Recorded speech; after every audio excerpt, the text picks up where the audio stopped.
graça e a paz do nosso Senhor e Salvador, Jesus Cristo.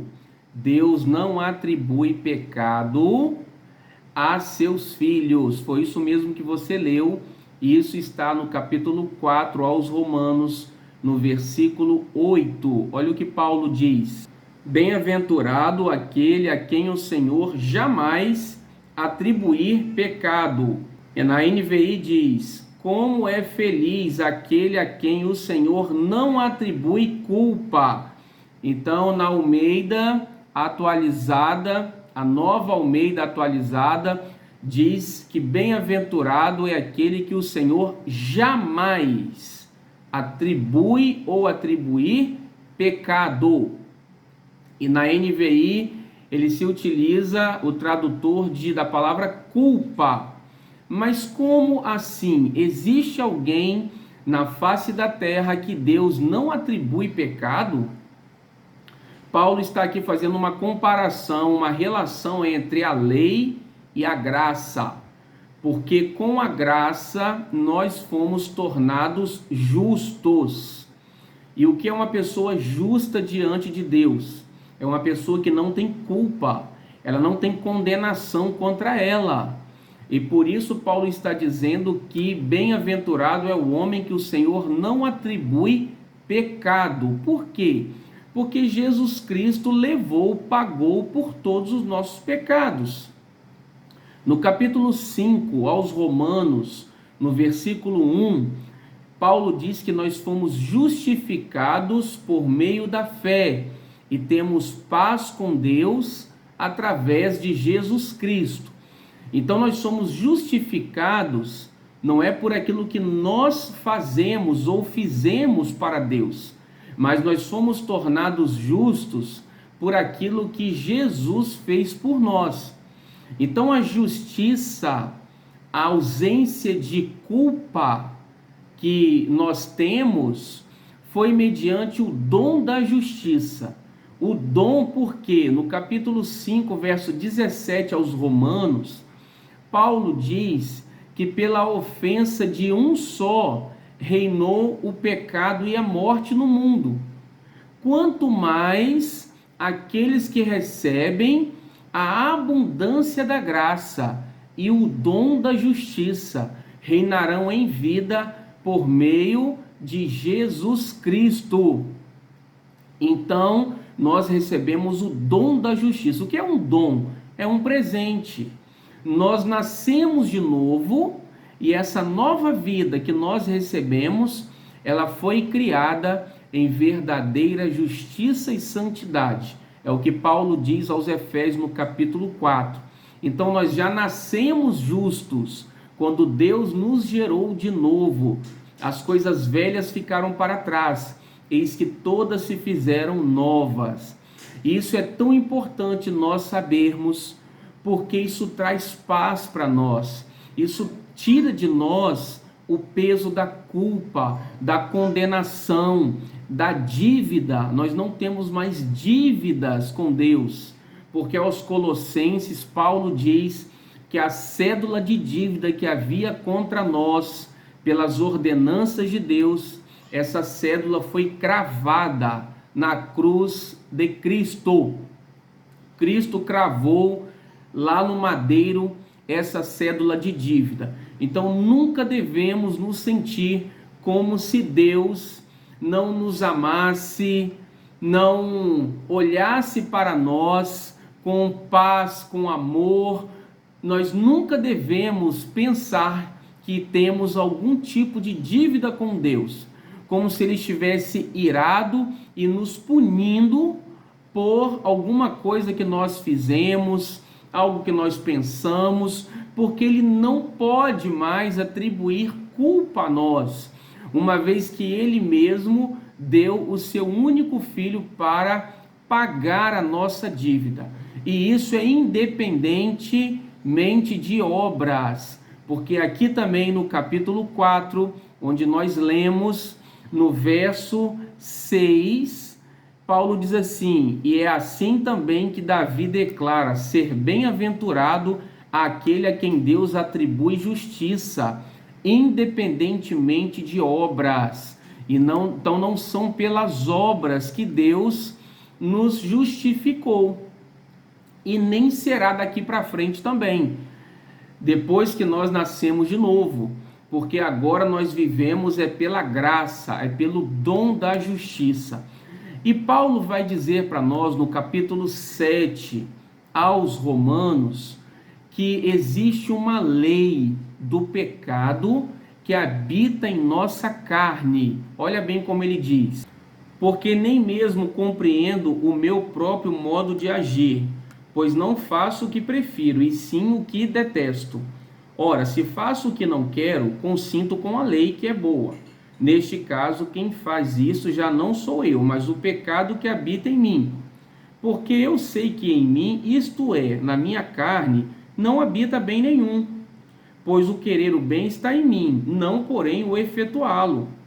Porque no tocante ao homem interior, tenho prazer na lei de Deus, mas vejo nos meus membros outra lei que, guerreando contra a lei da minha mente, me faz prisioneiro da lei do pecado, que está nos meus membros.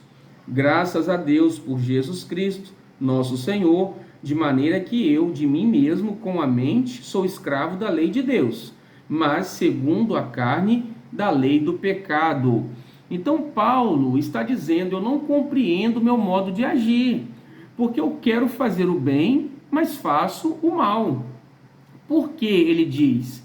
Porque com a mente dele, ele servia a lei de Deus, mas havia nos seus membros uma outra lei, a lei do pecado, que fazia guerra contra a lei do entendimento de Paulo.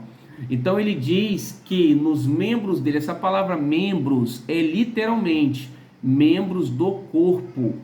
A lei do pecado ainda habita em nossos corpos, com as suas paixões, as paixões pecaminosas. Também aos Colossenses, no capítulo 3, Paulo fala desse pecado. Ele diz que uma vez que nós já morremos para o mundo e já ressuscitamos com Cristo espiritualmente, nós devemos fazer morrer também as paixões que habitam em nossos membros. E ali também é essa mesma palavra, membros do corpo. Tiago também diz: não é porventura as paixões carnais que habitam nos membros de vocês, que é por conta das paixões que habitam em vossos membros. Mesma palavra. Paulo também diz no capítulo 8, verso 10 aos Romanos, que se nós estamos em Cristo, o corpo, na verdade, está morto por causa do pecado, mas o espírito é vida por causa da justiça. Então o nosso corpo está morto por causa do pecado que habita nele. Jesus disse: a carne para nada aproveita, o espírito é que vivifica. As palavras que eu vos tenho dito são espírito e são vida. João 6,63. Então, a nossa carne possui paixões carnais, o pecado, a lei do pecado. No entanto, no capítulo 8, Paulo diz para nós que nenhuma condenação há mais para aqueles que estão em Cristo Jesus, porque a lei do Espírito e da vida nos livrou da lei do pecado e da morte. Ele vai dizer mais: agora, pois, já nenhuma condenação há para os que estão em Cristo Jesus, porque a lei do Espírito da vida em Cristo Jesus te livrou da lei do pecado e da morte. Portanto, o que fora impossível à lei, no que estava enferma pela carne, isso fez Deus enviando o seu próprio Filho em semelhança de carne pecaminosa, e no tocante ao pecado, e com efeito, condenou Deus na carne o pecado. Então aquilo que era impossível para a lei fazer, que era nos justificar, porque ela estava enferma pela carne, ou seja, impossibilitada, porque na nossa carne habita o pecado. Então Deus fez o que? Ele enviou o seu filho em semelhança de carne e de pecado. Jesus não tinha pecado na sua carne, tá? Mas ele sofreu na sua carne, condenando na carne o pecado. Então, uma vez que Jesus, ele sofreu na carne dele aquilo que nós deveríamos sofrer, ele tirou a condenação que a nossa carne traria para nós, ou trazia para nós. Por isso que, mesmo que o pecado ainda habite em nossos membros, em nosso corpo, ele não pode nos condenar. Por isso que Deus não atribui pecado a seus filhos. Ele vê o pecado em nós, ainda na nossa carne, não é no nosso espírito, porque o nosso espírito é vida por causa da justiça. O nosso espírito é a vida de Deus, é o novo homem que foi criado em verdadeira justiça e santidade. E ele é a nossa identidade também, porque nós somos um espírito. Jesus disse: aquele que é nascido da carne é carne, o que é nascido do espírito é espírito. Então a nossa identidade de filhos está no nosso espírito, que é puro, é santo, é perfeito, é a própria vida de Deus. Paulo diz: não vivo eu mais, mas Cristo vive em mim. Então, quando Deus ele olha para nós, ele vê o pecado em nossa carne, em nossa mente, porque a alma, Pedro diz que a carne faz guerra contra a nossa alma, nossa mente. Então, possivelmente, se nós não temos uma mente transformada, e é claro, todos nós em algumas áreas ainda precisamos dessa transformação. Então Deus vai ver na nossa mente, no nosso corpo, o pecado. Mas ele não atribui. O que é atribuir? É trazer culpa. Ele não nos condena, não nos culpa. Por isso Deus não atribui pecado aos seus filhos, porque no céu não vai entrar pecado. Então agora nós somos justos, santos, filhos de Deus, que pecam com o corpo, porque também Paulo diz aos Coríntios que todos nós compareceremos diante do tribunal de Cristo, para recebermos segundo o bem ou o mal que tivermos feito por meio do corpo. Então o nosso corpo ainda peca, mas Deus não atribui culpa a nós. Mas então você pode me perguntar, nós podemos continuar vivendo uma vida de prática de pecados, então, já que Deus não atribui culpa e pecados a nós? É claro que não, porque no capítulo 8 aos Romanos, Paulo vai dizer que se nós caminharmos segundo a carne, as paixões da carne, nós morreremos. Mas se pelo Espírito Santo nós mortificarmos as obras do corpo, então nós viveremos, porque a mentalidade da carne é morte, mas a mentalidade do Espírito é vida e paz. Então, para nós caminharmos em paz, desfrutando da vida abundante de Cristo, nós precisamos caminhar no Espírito.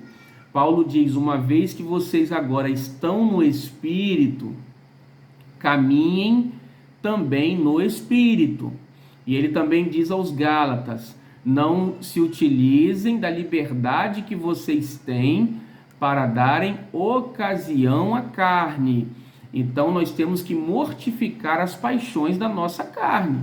É isso que Paulo fala aos Colossenses no capítulo 3. Que paixões são essas? Imoralidade sexual, idolatria, glutonaria e uma série de pecados de paixões carnais. Porque aos Gálatas, no capítulo 6, ele vai dizer, a partir do verso 7, que de Deus não se zomba. Tudo que o homem semear, aquilo que o homem semear, ele colherá. Aquele que semeia na carne, da carne colhe destruição. Mas aquele que semeia do Espírito colherá vida eterna. Então devemos semear no espírito. Mas sabemos que Deus não atribui culpa a nós. A nossa consciência, sim, ficará culpada se nós dermos lugar a viver uma vida de prática no pecado, agradando, satisfazendo a nossa carne. Então nós teremos uma consciência culpada, e isso vai abalar a nossa fé, porque Judas diz que devemos ser edificados em nossa fé santíssima, orando no Espírito Santo. Então nós somos edificados em nossa fé santíssima. A fé é santíssima. Se nós ficarmos dando lugar às paixões carnais, não nos arrependermos, nós não conseguiremos caminhar pela fé. E o justo vive pela fé. Sem fé é impossível agradar a Deus. Então nós precisamos nos santificar.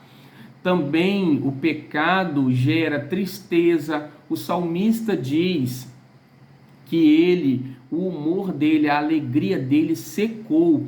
Ele perdeu o prazer da vida por causa do pecado. O pecado também pode trazer doenças, uma morte prematura e até a apostasia. O pecado para a morte. Eu já gravei um vídeo aqui, coloquei no canal, assista, Pecado para a Morte. O crente que não se arrepende e vive dando lugar às paixões carnais, ele pode vir a apostatar, cometer o pecado para a morte. E para esse pecado não existe mais arrependimento, perdão, salvação. Então o pecado ele é grave. Devemos nos purificar nossa mente, o nosso coração a cada dia.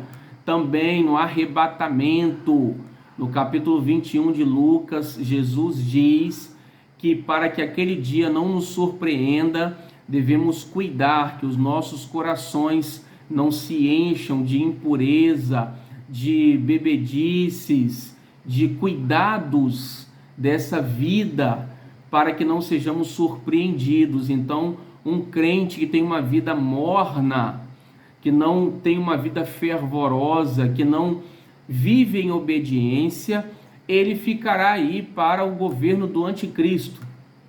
Então é claro que nós devemos nos santificar, mas a Bíblia diz que Deus não atribui pecado ou culpa a seus filhos, ou seja, Ele não nos condena, nenhuma condenação a mais para aqueles que estão em Cristo Jesus. Então viva em paz, viva em alegria, não pense que o seu pai está te punindo, não. Se você errou, você se arrependeu, a Bíblia diz que se nós confessamos os nossos pecados, Ele é fiel e justo para nos purificar, para nos perdoar de todo pecado. Se nós andarmos na luz como Ele na luz está, temos comunhão uns com os outros e o sangue de Jesus nos purifica de todo pecado. Então devemos ter confiança e saber que o nosso Pai sempre está nos olhando com um olhar de amor, de paz, de compaixão, porque Jesus já sofreu na carne dele, Ele condenou na carne dele o pecado, para que a lei do pecado que habita em nossos corpos não nos condene mais, porque a lei do Espírito e da vida nos livrou da lei do pecado e da morte. Também aos Gálatas, Paulo diz assim: e os que são de Cristo Jesus crucificaram a carne com as suas paixões e concupiscências.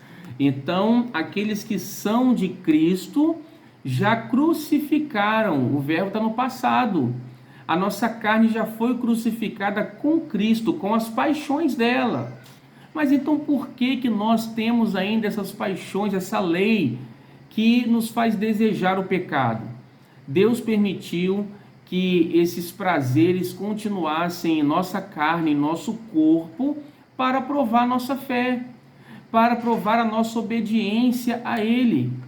E por isso nós temos que mortificar essas paixões por meio do Espírito Santo, todos os dias, pela palavra de Deus. Mas essas paixões, elas não nos condenam mais. Isso é ser tornados justos. Um presente, é um dom. A justificação, o que é uma pessoa justa? É a pessoa que não tem culpa, não tem condenação contra ela. E essa justiça não é pelos nossos méritos, é pela obra de Cristo. Olha o que Paulo vai dizer. Pois assim como por uma só ofensa veio o juízo sobre todos os homens para a condenação, assim também por um só ato de justiça veio a graça sobre todos os homens para a justificação, que dá vida. Então foi uma ofensa. Adão cometeu uma ofensa e trouxe a condenação, o juízo sobre a terra. Jesus também, por um só ato, que foi a sua morte, a sua crucificação, ele nos tornou justos. Por isso não são os seus atos, as suas obras que te torna justo, mas é o ato de Jesus, é a obra dele, é a obediência dele. No verso seguinte também vai dizer que por um ato, pela desobediência de um homem, veio o pecado e a morte sobre todos os homens. Assim também pela obediência de um homem veio a justificação. Então, foi a obediência de Jesus e a nossa fé nele que nos tornou justos. Nós não seremos tornados justos. Nós fomos tornados, tá? Ninguém vai sendo tornado justo a cada dia ou um pouquinho mais. Não. Paulo vai dizer que aqueles que ele predestinou, ele chamou. Eu vou ler, vamos ler aqui, ó. E aos que predestinou, a estes também chamou.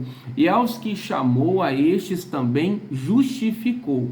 E aos que justificou, a estes também glorificou. Todos os verbos aqui estão no passado. Aqueles que ele predestinou, ele chamou. Aqueles que ele chamou, ele justificou. E aqueles que ele justificou, ele também os glorificou. Então vejamos que está tudo no passado, já aconteceu. Esse é o dom da justiça. Você é uma nova criatura. Você é filho ou filha de Deus. E por isso você é justo. Deus não tem filhos injustos. Deus tem filhos justos, porque nasceram dele. Deus te abençoe, se livre-se de toda culpa, de todo sentimento de condenação. Talvez por alguns atos, alguns erros que você cometeu, você ainda se sinta culpado ou culpada. Entregue isso para o Senhor e receba o perdão dele e viva nessa graça, nesse perdão, nessa paz, para a glorificação do nome dele. Sirva a ele, porque ele te ama e ele já te fez justo. Deus te abençoe. Até o nosso próximo vídeo. Amém.